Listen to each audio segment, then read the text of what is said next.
విద్యారంగంలో ఎప్పుడూ చూడని విధంగా విప్లవాత్మక మార్పులు తెచ్చాం. 57 నెలల కాలంలో కేవలం పిల్లల చదువు కోసం వివిధ పథకాలకు 73,000 కోట్లు ఖర్చు చేశారు సీఎం వైఎస్ జగన్. పూర్తి ఫీజుల మొత్తాన్నే తీసుకుంటే ఏకంగా 29,66,000 మంది పిల్లలకు మంచి జరిగిస్తూ ఇప్పటిదాకా జగనన్న విద్యా దీవెన అనే ఈ ఒక్క కార్యక్రమం ద్వారానే 12,609 కోట్ల రూపాయలు నా అక్క చెల్లెమ్మల కుటుంబాల ఖాతాల్లోకి నేరుగా జమ చేయడం జరిగింది. ఆ తల్లుల ఖాతాల్లోకి నేరుగా జమ చేయడం జరిగింది.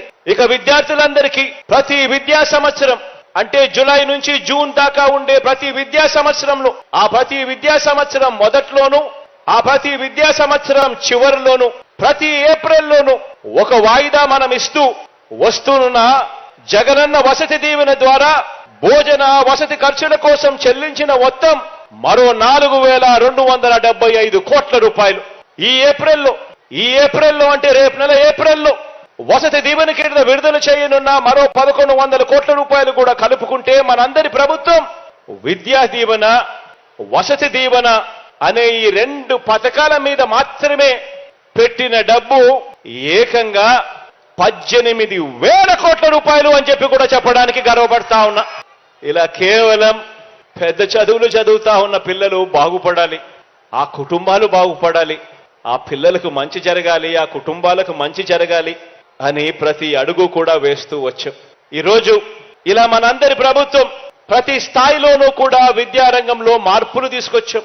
ఎప్పుడు చూడని విధంగా మార్పులు తీసుకొచ్చాం. ప్రాథమిక స్థాయి నుంచి పెద్ద చదువుల వరకు విద్యారంగంలో వివిధ పథకాల మీద ఈ 5 సంవత్సరాలు అంటే ఈ 57 నెలల కాలంలోనే ఏకంగా మనందరి ప్రభుత్వం చేసిన ఖర్చు కేవలం పథకాల మీదనే అక్షరాల 73,000 కోట్ల రూపాయలు ఖర్చు చేశాము అని కూడా చెప్పడానికి గర్వపడతా ఉన్నా.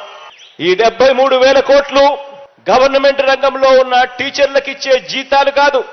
ఈ జీతాలు భత్యాలు కాక కేవలం పిల్లల చదువులు బాగుపడాలి అని కేవలం పథకాల మీద మాత్రమే ఖర్చు చేసిన సొమ్ము ఈ 57 నెలల కాలంలో అక్షరాల 73,000 కోట్ల రూపాయలని చెప్పడానికి గర్వపడతా ఉన్నా.